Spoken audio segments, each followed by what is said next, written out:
I am Haley Brooks, 32, and literally last weekend, my rep as the family ATM totally backfired. The peace I'd been holding together, the comfort I'd sacrificed years of my life quietly financing, it exploded into the most humiliating family showdown imaginable, right in the middle of my parents' annual dinner. My brother Dylan, the perpetual golden child, smugly demanded I pay off his gambling debts again. And when I finally said no, the room went dead silent. "You just ruined us," my mom, Elaine, shrieked dramatically, her perfectly manicured hands trembling as though I'd personally stripped her of her dignity. Dad, Roger, looked at me like I was a stranger, like he hadn't watched me sacrifice my own comfort and happiness 1,000 times just to keep this charade going. And Dylan? His entitled expression morphed into shock and disgust, like I'd committed the ultimate betrayal by simply standing up for myself. But here's the tea. Their shade didn't break me. It lit a spark. For the first time in my life, their manipulation was crystal clear, and honestly, I was done playing this role. My whole life I'd been their reliable little piggy bank, funding their extravagant vacations, bailing Dylan out of countless messes, and ensuring Mom and Dad could live in delusional luxury. And what did I get in return? Endless dismissal, condescension, and outright invisibility. Not anymore. Right there, amidst their manufactured drama, something inside me clicked. I saw the toxic patterns clearly, the fake smiles, the thinly veiled contempt whenever I tried to share my accomplishments, the endless expectations without even a scrap of gratitude. It wasn't just Dylan's debts, it was a lifetime of being treated like a second-class family member. "Haley, how can you be so selfish?" Dylan had sneered, genuinely believing his own entitlement. Selfish? After years of silently sacrificing my dreams, holding back my truth, and quietly funding their lifestyle, I was selfish? Selfish? I'd repeated calmly, eyes locking on his. Selfish is treating your sister like a cash machine because you're too lazy to fix your own life. Gasps had rippled through the room. Aunt Marlene clutched her pearls dramatically, and Cousin Becky dropped her fork mid-bite, her mouth hanging open. No one had ever heard me speak like that, because I never had. I'd always absorbed the insults, biting my tongue, playing along, maintaining the illusion of harmony. But I was done pretending. Their stunned silence told me everything I needed to know. They weren't upset because I'd refused to pay Dylan's debt. They were furious because their carefully constructed fantasy was shattering in front of their eyes. Haley Brooks was finally saying enough. So here's the deal. Drop a comment telling me where you're watching from, hit subscribe, and stay with me for the most satisfying revenge you'll ever hear. Looking back, it's almost hilarious. You wouldn't believe what they'll do once they find out exactly who they've been messing with. Because I'm not just pushing back, I'm about to flip the script and change everything. For as long as I can remember, I've been invisible in my own family, an extra in the ongoing drama starring Dylan Brooks.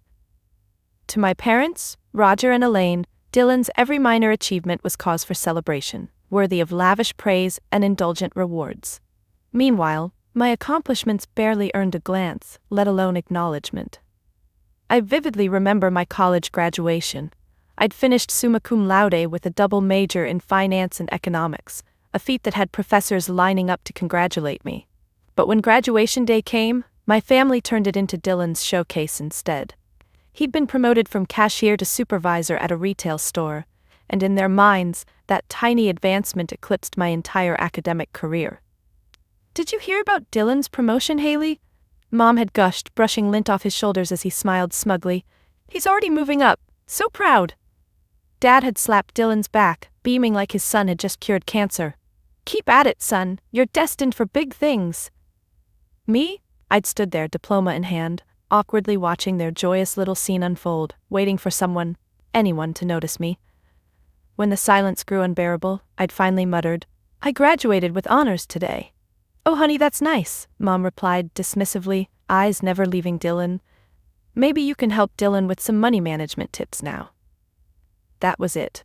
My graduation, years of studying, sleepless nights, and relentless dedication, boiled down to me offering financial advice to Dylan.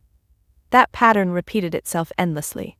Every promotion I earned at work, every personal goal I reached, it was always overshadowed by Dylan's newest minor triumph. When Dylan moved out at 26, a feat my parents treated like he'd climbed Everest. I'd already quietly purchased my first home. But when I'd casually mentioned my milestone during Sunday dinner, the table had fallen quiet, forks scraping awkwardly against plates. "Must be nice," Dylan had muttered bitterly. "Not all of us are made of money, Haley."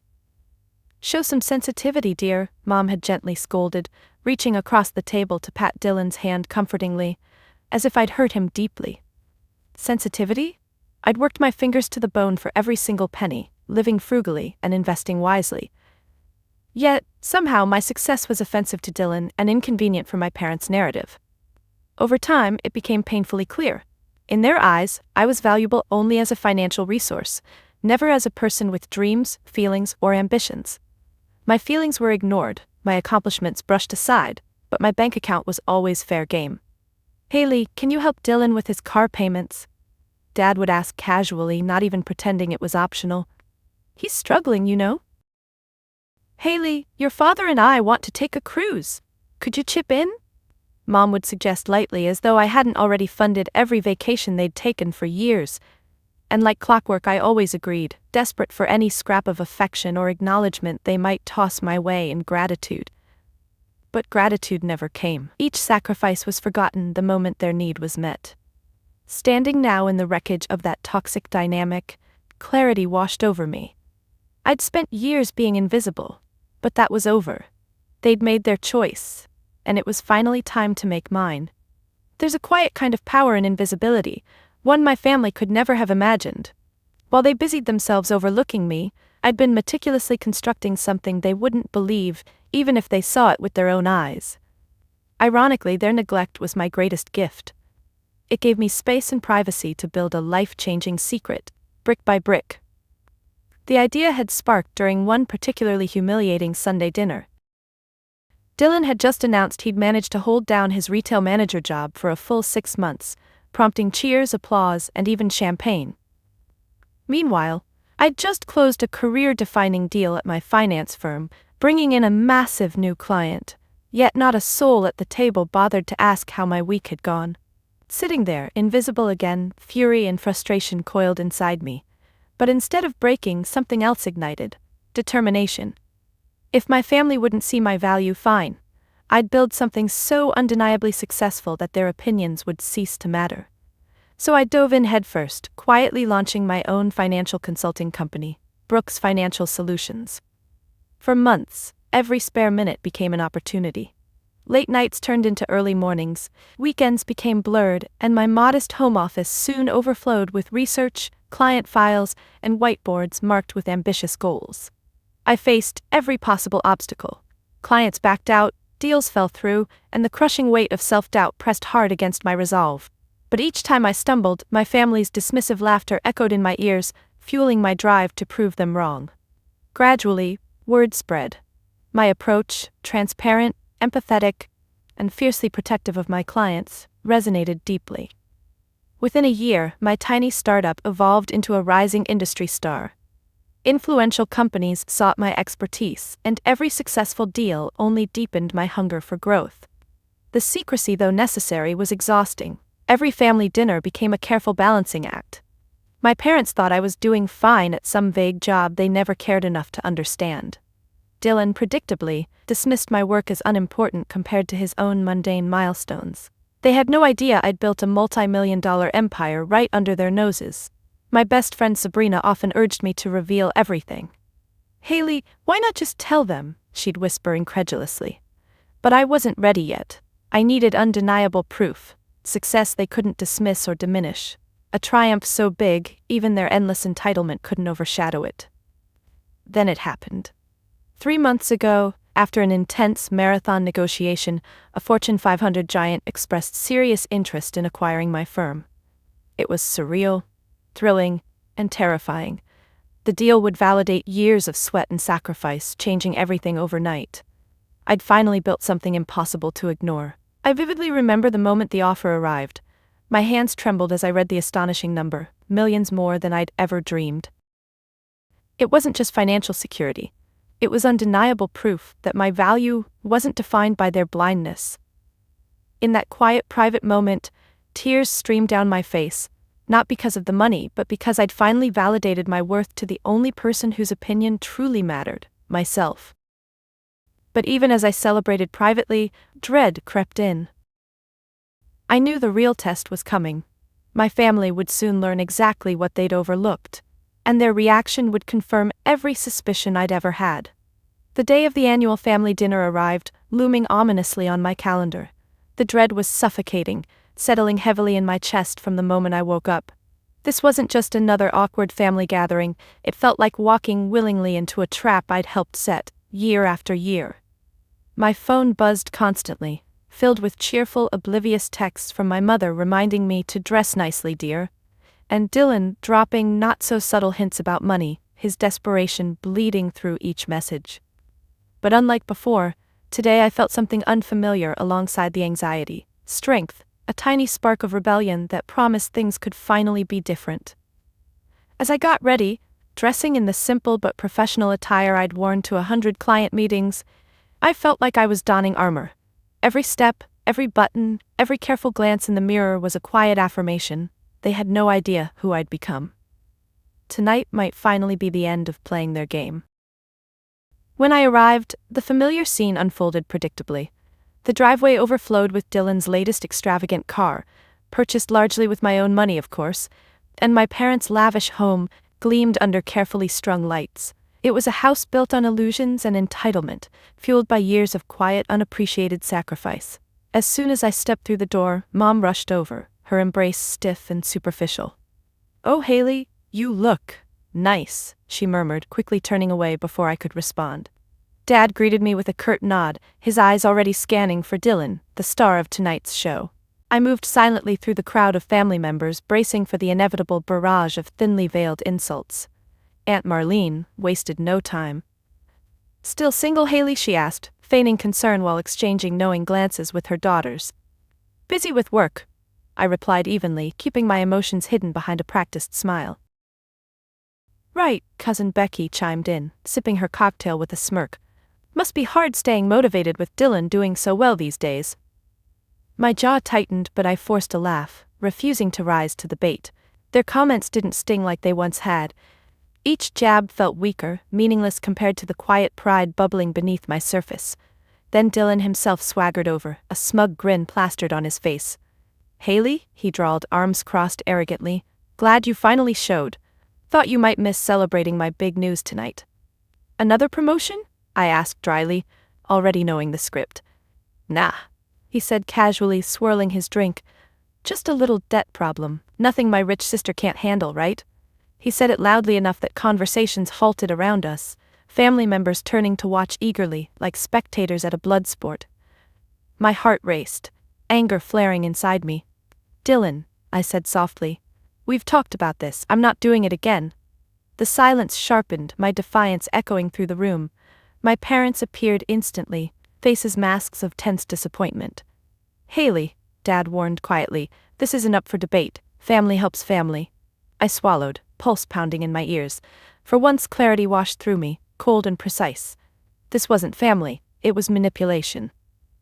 "I've helped enough," I said, holding firm, meeting each accusing gaze steadily. "Tonight, I'm done." Their shocked expressions confirmed everything I'd suspected.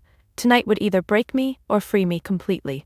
But one thing was certain, I'd never go back to being invisible again. The silence stretched painfully, punctuated only by faint whispers and the clinking of silverware as my family stared at me, disbelief etched clearly on their faces. Dylan, usually so smug, looked baffled, like a spoiled child denied his favorite toy. "Excuse me?" he finally sputtered, laughing incredulously, but the humor never reached his eyes. "You don't get to just say no, Haley, you owe us." I felt the weight of every eye in the room on me, watching, judging, waiting for me to fold like I always had. My heart hammered in my chest, each beat strengthening my resolve. "Owe you?" My voice came out calm, almost steady, surprising even me. "I've supported you for years, Dylan. Your car, your apartment, every reckless bet. You're the one who owes something? An apology and a thank you." His expression twisted angrily, eyes narrowing into slits of fury. "An apology? Are you kidding me? You think just because you write the checks you get to act superior? You're nothing without family." Mom stepped closer, putting a protective arm around Dylan. Her glare pierced me, hurt masked by righteous anger. Haley, stop embarrassing your brother. You've always been selfish, but this is beyond shameful.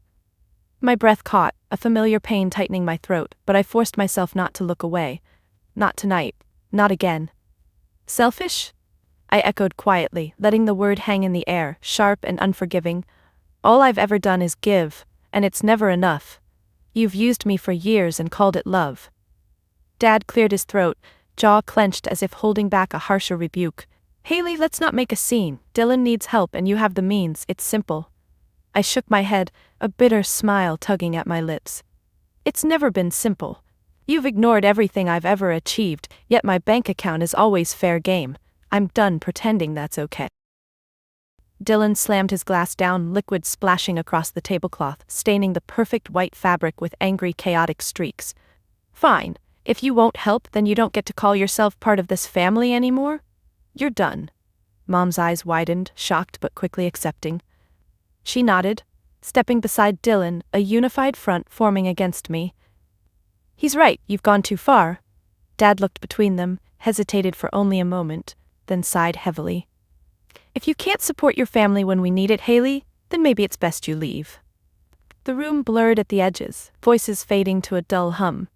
Despite expecting this, hearing the words felt like a gut punch. I stared at them, my mother, father and brother, all standing together, united by their greed, their entitlement clearer than ever before. Is that what you all want? My voice sounded small, heartbreakingly fragile despite my determination. Cut me off because I finally said no? Yes, Dylan hissed, smirking triumphantly. Consider yourself disowned. Silence echoed like a scream as I absorbed his words. Around us, relatives shifted uncomfortably, averting their gazes, suddenly fascinated by their empty plates or wine glasses. No one spoke up, no one defended me. It hurt. It hurt deeply. But beneath the pain, a strange, fierce relief bloomed. For the first time their manipulation was fully exposed, undeniable. And though the rejection stung, it was strangely liberating, because finally, irrevocably, I was free. Standing in the silence following their verdict felt surreal, like the world had tilted on its axis. Dylan's smug declaration echoed painfully in my ears, "Consider yourself disowned." My heart pounded, anger and hurt mingling into a hot, choking wave in my chest. I scanned the room, searching for even one sympathetic face, someone who might speak up and defend me. But everyone stared down into their plates, silently complicit in my family's cruelty. Fine, I finally whispered, my voice carrying clearly in the heavy silence. If that's what family means here, conditional loyalty bought with my money, then I don't want it anymore. My mother's lips trembled, her expression briefly flickering with uncertainty, but Dylan's sneer kept her silent. Dad just shook his head, his face a hardened mask of disappointment. The message was painfully clear. They'd chosen Dylan's entitlement over any shred of integrity or compassion. Slowly I pushed back my chair, the wooden legs scraping loudly against the polished hardwood floors. My body felt numb, disconnected, moving automatically as I gathered my purse and coat, the sounds of my departure sharp in the otherwise silent room. Don't do anything you'll regret, Haley, Mom said softly, a last attempt at control rather than genuine concern. Oh, I'm way past regrets, I said bitterly, turning to face her fully. I regret all the years I wasted hoping you'd finally see me as more than a wallet. Her eyes widened, shock and anger battling openly across her carefully made-up face. Dad took a step forward, reaching out slightly, but his hesitation told me everything. Even now, protecting Dylan mattered more. You're making a huge mistake, Dylan hissed, leaning back confidently, arms crossed as if already certain of his victory. You'll come crawling back. You always do. No, Dylan, I said quietly, meeting his eyes without flinching. I won't. As I turned to leave, Aunt Marlene cleared her throat awkwardly, clearly trying to break the tension. Haley, maybe just give yourself some time. Enough, Dad snapped, voice hard and dismissive. She's made her choice. The finality of his tone cut deep, severing any lingering hope. I walked toward the door, feeling every judgmental gaze follow me, their whispers rising sharply as soon as my back was turned. Outside, the cool evening air hit my face, shocking me awake. Tears stung my eyes, but I refused to let them fall, not yet. I was too angry, too raw. Pulling my keys from my pocket, hands trembling with adrenaline, I hurried toward my car, desperate to put distance between myself and the suffocating scene behind me. Just as I reached my vehicle, my phone buzzed sharply in my pocket. My heart sank, fully expecting another barrage of manipulative texts from Dylan, but something compelled me to glance at the screen. My stomach lurched violently as I read the caller ID. Clara Martinez, my executive assistant. Clara never called after hours unless something monumental happened.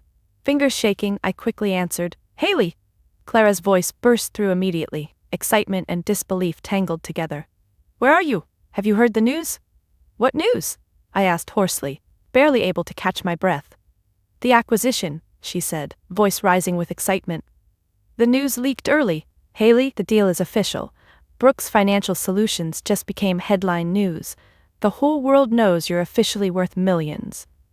Her words detonated through my heart, shattering the remnants of pain from moments ago, replacing it with fierce clarity and an exhilarating sense of justice.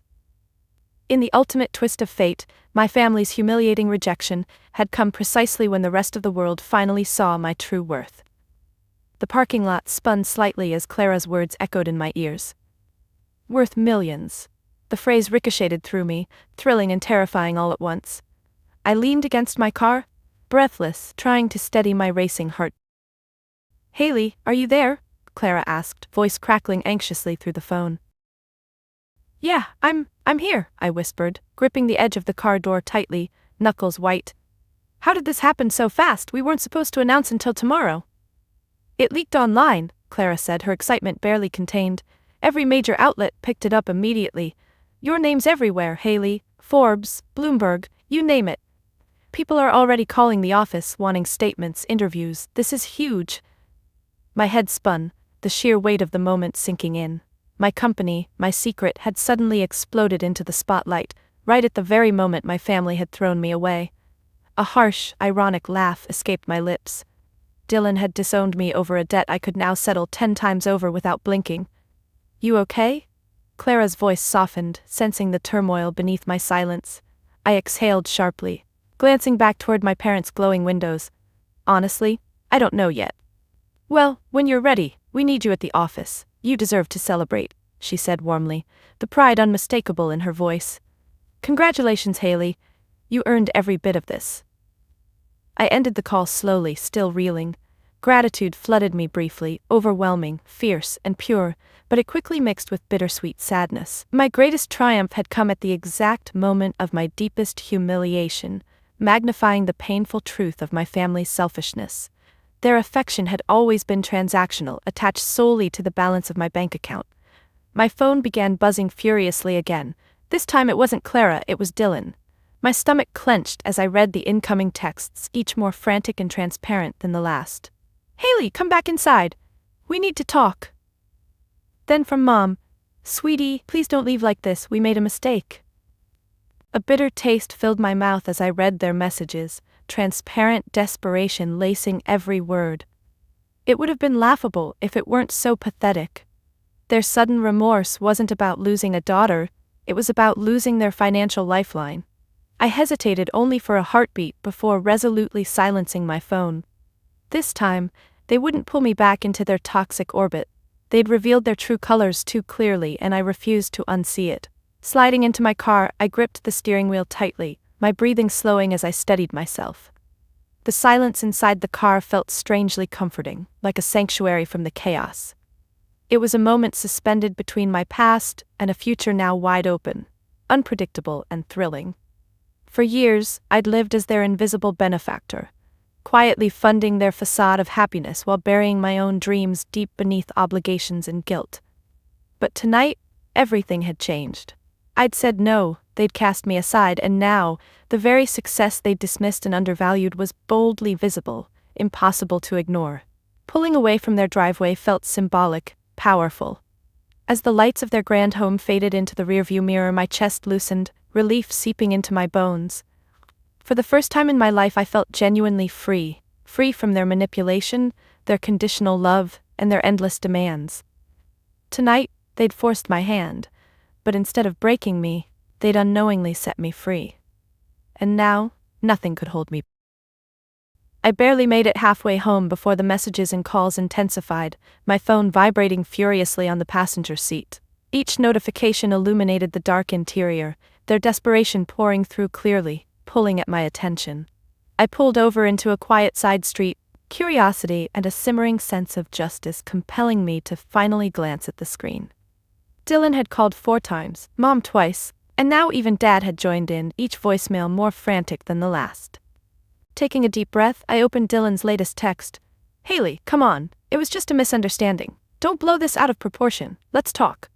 Then Mom's, "Sweetheart, please answer. Dylan was just upset, we're family, we love you." And finally Dad's message, curt and controlled, "We can discuss this calmly. Return my call." Bitterness rose in my throat, sour and sharp. Their hypocrisy stunned even me. Just minutes earlier, they'd eagerly tossed me aside. Now, suddenly aware of my new worth, their tune changed instantly. I stared blankly at the glowing screen, emotions swirling inside me. Anger, disgust, disappointment, and beneath it all, a deep sadness that I'd never truly mattered to them beyond what I could provide. Before I knew it, my fingers were dialing Dad's number, anger propelling each tap. He answered immediately, voice strained but authoritative. "Haley, good. We need to. Stop," I cut in sharply, surprising even myself. "You don't get to pretend nothing happened." He hesitated, momentarily thrown off balance. "Haley, your brother was upset and we reacted harshly, but now you've changed your mind?" I interrupted bitterly.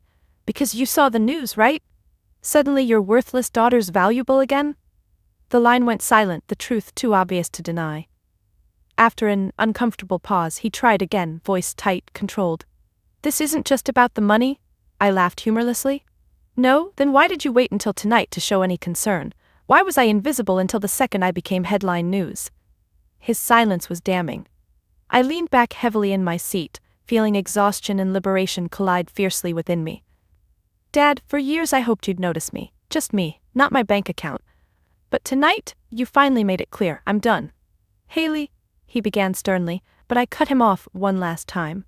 "Don't call again. Don't ask me for another cent. You made your choice, now I'm making mine." I ended the call decisively, the finality resonating powerfully. Leaning forward, I rested my forehead against the steering wheel, heart racing, emotions spiraling. It was done. The bonds that had held me captive for years had finally snapped, leaving me breathless, shaky, but undeniably free. My phone buzzed again, but this time it was Sabrina, my best friend, her message warm and comforting. "Saw the news. Proud doesn't even begin to cover it. We're all here waiting for you, come celebrate with us." Warmth flooded my chest, Sabrina's genuine pride starkly different from my family's manipulative attempts. With trembling fingers I quickly typed back, "On my way." As I pulled away from the curb, my phone continued to buzz sporadically, desperate texts from Mom, Dylan's transparent pleas. But their words had lost all power over me. Tonight, their masks had fallen, exposing the harsh truth. Their love had always been conditional, tied to a price tag I refused to carry any longer. Driving toward Sabrina's place, I felt lighter than I had in years. This painful, explosive evening had freed me. No longer invisible, no longer obligated, I was finally stepping into my own life, ready to embrace whatever came next. The moment I stepped into Sabrina's cozy, warmly lit apartment, my friends swarmed me, wrapping me in hugs so tight they practically squeezed the breath from my lungs. Sabrina, Jordy, and Calvin all stood around me, their expressions a blend of pride, protectiveness, and genuine affection. It was such a stark contrast to the icy rejection I'd just endured, it nearly overwhelmed me. "Haley Brooks, millionaire CEO," Sabrina announced, grinning ear to ear as she passed me a glass of champagne. "How's it feel to finally own your moment?" "It honestly hasn't fully hit me yet," I admitted softly, taking a careful sip and letting the bubbles tickle my throat. I just never imagined it would happen like this, so publicly. "Forget about how it happened," Jordy cut in warmly, clinking his glass gently against mine. "You built this yourself. Every late night, every sacrifice, it was all you." I blinked back sudden tears, startled by how deeply their words touched me. For years, my family's dismissiveness had dulled any pride I felt in my own accomplishments, reducing each success to something that needed to be hidden or apologized for. But here, among these friends who had quietly supported me every step of the way, I felt genuinely seen, validated in a way that transcended money or status. Calvin leaned forward, smiling knowingly. So how'd they take it? I exhaled shakily, the memory still fresh and raw. Exactly how you'd expect. First, they disowned me, then suddenly begged me to come back as soon as the news broke. Classic Dylan, Sabrina muttered, rolling her eyes. Your parents actually sided with him? They always do, I replied bitterly, swirling the champagne in my glass. But tonight was different. I finally stood up for myself. I think I shocked them all, myself included. Geordie grinned broadly, eyes sparkling. Wish I'd been there to see their faces. It wasn't easy, I admitted softly, but it felt good, really good, to finally tell them no. Calvin reached over, squeezing my shoulder reassuringly. And you don't have to go through any of this alone. We're your family, Haley, the real kind, the one you choose. His words hung warmly in the air, wrapping around me like a comforting blanket. In that moment, surrounded by friends who had never cared about my money or status, I understood something deeply important. Family wasn't defined by blood or obligation. It was built through respect, loyalty, and genuine love, the very things my biological family had denied me again and again. You're right, I said softly, meeting each of their gazes steadily. You're the family I choose. Honestly, I don't think I'd have survived this without you. Sabrina raised her glass, eyes misty but determined. To Haley, our fiercely talented, quietly brilliant, undeniably badass friend, may tonight mark the start of a life that's finally yours. Their cheers echoed around me, filling Sabrina's small apartment with warmth, laughter, and unconditional acceptance. For the first time in years, the ache of rejection faded beneath the overwhelming comfort of belonging. I laughed freely, feeling lighter, stronger, and deeply grateful. Later, sitting curled up beside Sabrina on her plush sofa, champagne glass still in hand, I finally allowed myself to breathe deeply, savoring the safety and comfort of true friendship. My phone still buzzed occasionally, but I ignored it completely, determined to protect this fragile peace. Tonight had changed everything, shattering illusions, ending toxic cycles, and finally clarifying where I belonged. It hadn't been easy, but in this circle of chosen family, I knew I was exactly where I was meant to be. In the weeks following that explosive night, my family's messages gradually dwindled from pleading apologies to angry accusations, eventually settling into a simmering silence that felt oddly peaceful. At first, the quiet felt strange, almost uncomfortable, as though I was waiting for another dramatic confrontation. But soon that stillness became my sanctuary. The media attention around the acquisition began to fade, and I took the opportunity to methodically construct boundaries stronger than I'd ever allowed myself before. My first step was straightforward yet deeply symbolic: changing my phone number. The decision felt oddly empowering, like shedding an old skin that no longer fit. It cut off their easy access, giving me breathing space to truly embrace my independence. Next, I scheduled an overdue meeting with my attorney to ensure all my assets were clearly protected. It wasn't paranoia, it was clarity. For too long, I'd let my family blur the lines between support and exploitation. Now, those lines needed to be ironclad. You're sure about this? My lawyer Victoria asked gently as she reviewed the documents outlining my new financial boundaries. Yes, I replied firmly, meeting her gaze with unshakable confidence. They've taken enough. From now on, my resources, my time, energy, and money will only go toward people and projects I genuinely believe in. Victoria smiled approvingly, sliding the documents forward for my signature. As the pen glided across the paper, I felt the symbolic weight of the moment. An official declaration of my autonomy. No longer would my generosity be weaponized against me. My success now served only to empower and protect those who genuinely valued me. Over coffee that afternoon, I met Sabrina, Geordie, and Calvin to share my progress. Their unwavering support gave me courage every step of the way, reinforcing that this new path was right. I actually did it, I said softly, stirring cream into my coffee, feeling lighter than ever. New number, new legal protections, everything's finally clear, it's over.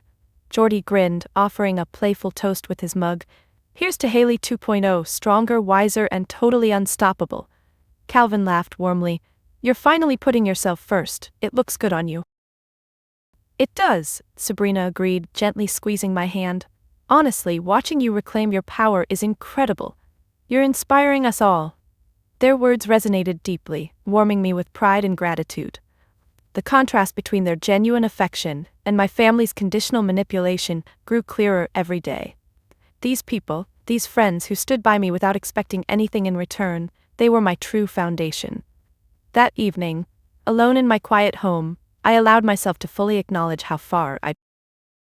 The luxurious furnishings around me weren't what mattered, it was the strength I'd cultivated within.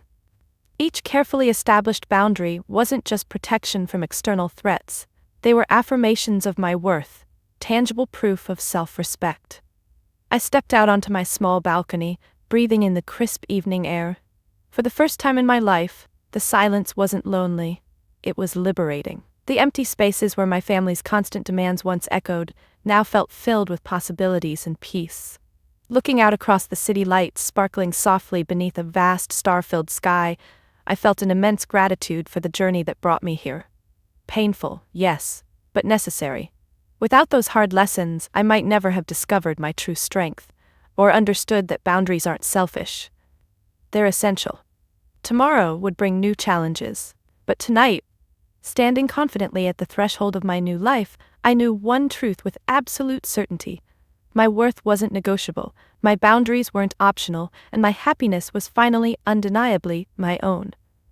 With my newfound freedom firmly established, I turned my attention toward reclaiming the Brooks name, a name once synonymous with entitlement and exploitation. It felt essential somehow to redefine my family's legacy through actions that reflected genuine compassion and integrity.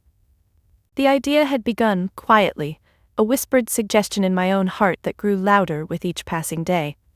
A scholarship fund, managed through Brooks Financial Solutions, aimed at empowering young women pursuing finance careers.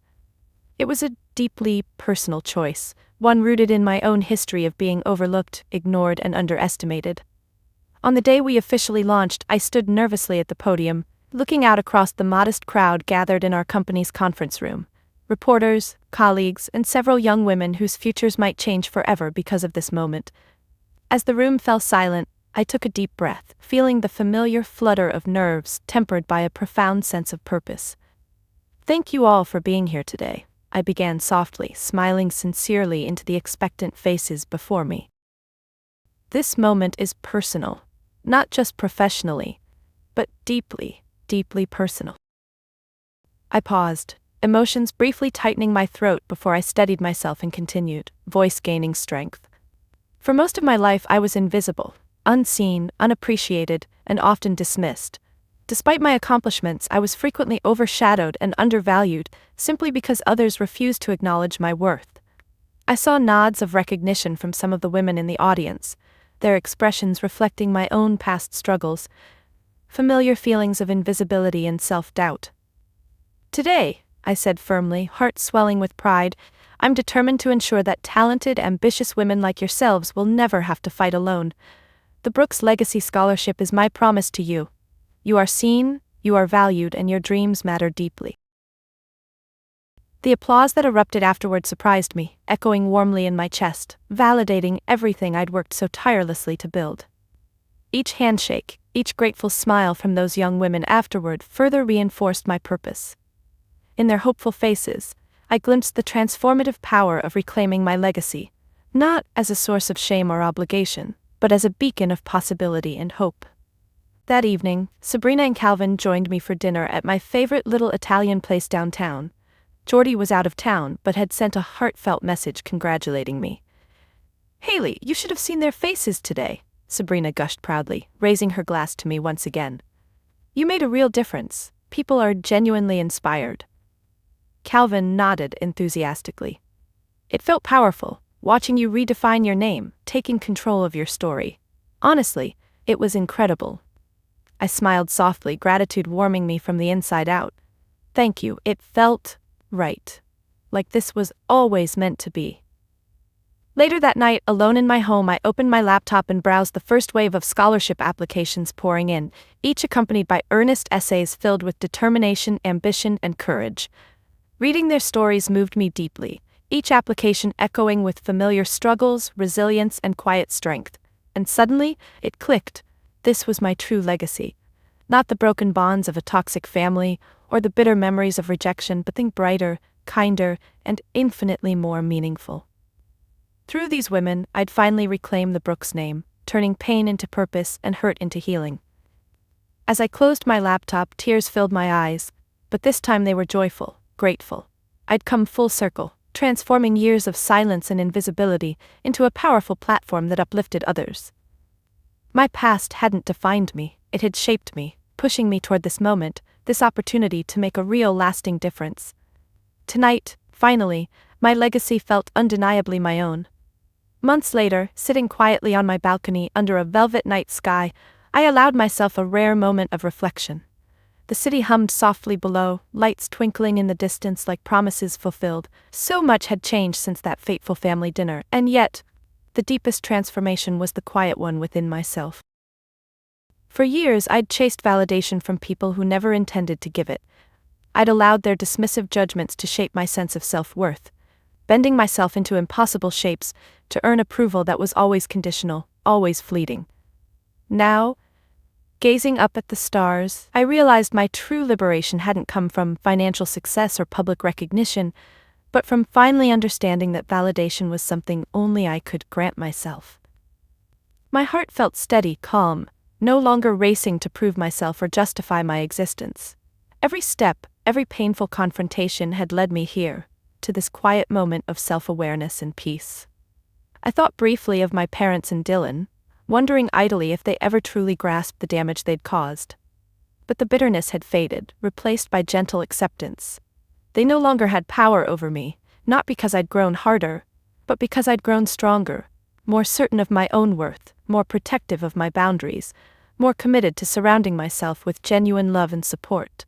The soft buzz of my phone brought me back from my thoughts. Sabrina had texted, simply checking in, her warmth a steady presence in my life now.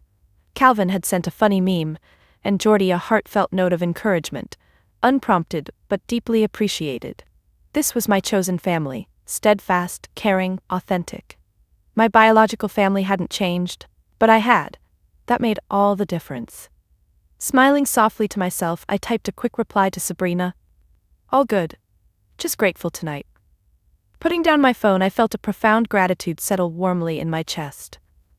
Grateful for the painful clarity my family had given me, grateful for the relentless drive that had helped me build Brooks Financial Solutions, grateful for the friendships that had become my true family, and most of all, grateful for finally recognizing my own value, separate from anyone else's judgment.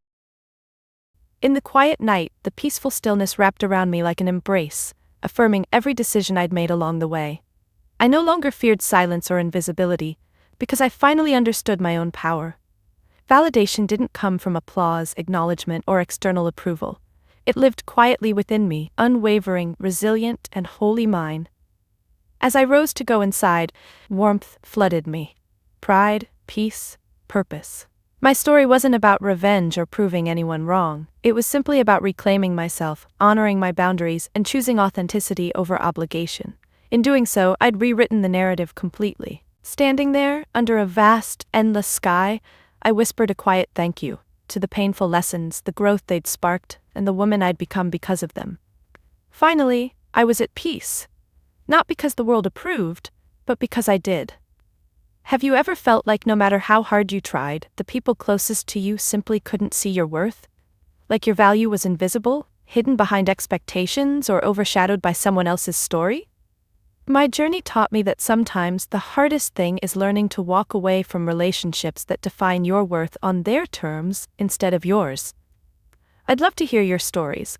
Have you ever had to set boundaries to protect your own peace? Drop a comment below and share your experiences, because your story might just empower someone else who's silently struggling. If my journey resonated with you, please like, subscribe, and share it with someone who needs to hear that it's okay, more than okay, to define success on their own terms. Remember, you're never alone, and your worth isn't determined by anyone but yourself. Embrace your truth, set your boundaries, and reclaim your story. Thank you for joining me on this ride. Stay strong, stay authentic, and always choose yourself.